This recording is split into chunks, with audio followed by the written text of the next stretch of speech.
I'm Dan Fitzpatrick at stockmarketmentor.com, and I want to talk about Palantir today. Here's why. As I look at this stock, I don't see anything that I haven't seen almost all the way up here.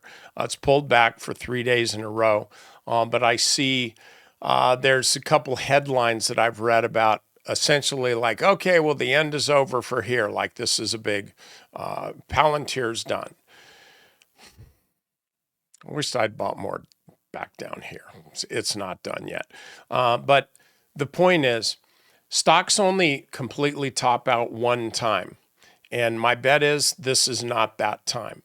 As long as the stock is staying above, like on a very short-term basis, as long as it's staying above the 20-day moving average, this is all good. Like there's nothing wrong with this stock.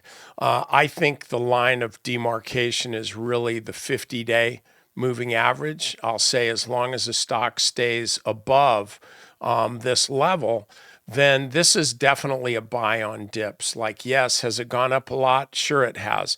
But after this last earnings number, the stock took off and it's never really come back. It's pulled back a little bit, but guess what?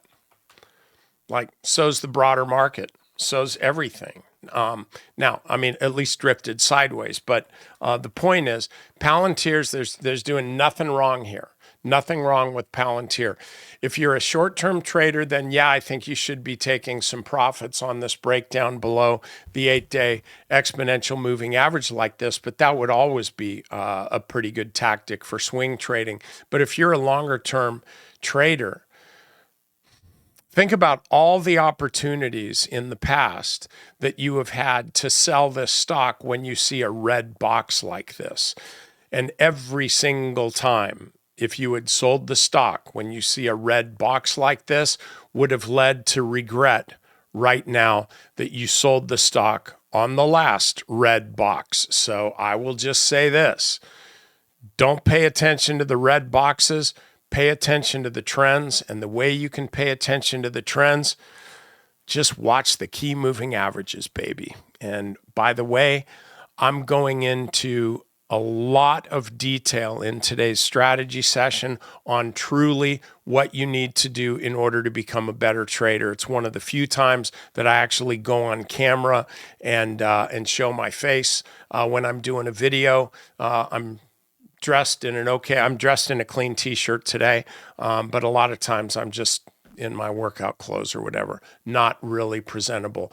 But my point is, in this strategy session today, I talked a lot about the things that you need to do to kind of get over the hump if you're in a big rut. This is what you need to do to get out of it, et cetera, et cetera. So if you are struggling at all, if you're struggling even a little bit, $7 gets you a 14-day trial for Stock Market Mentor. $7. $7. That's all I'm going to say. $7 for a 14-day trial. Members, you know what I'm talking about. I'll see you at the strategy session. Take notes. And by the way, then give me some feedback in our trading room. Let me know if what I said resonated with you, all right? Okay, guys, I'll see y'all later.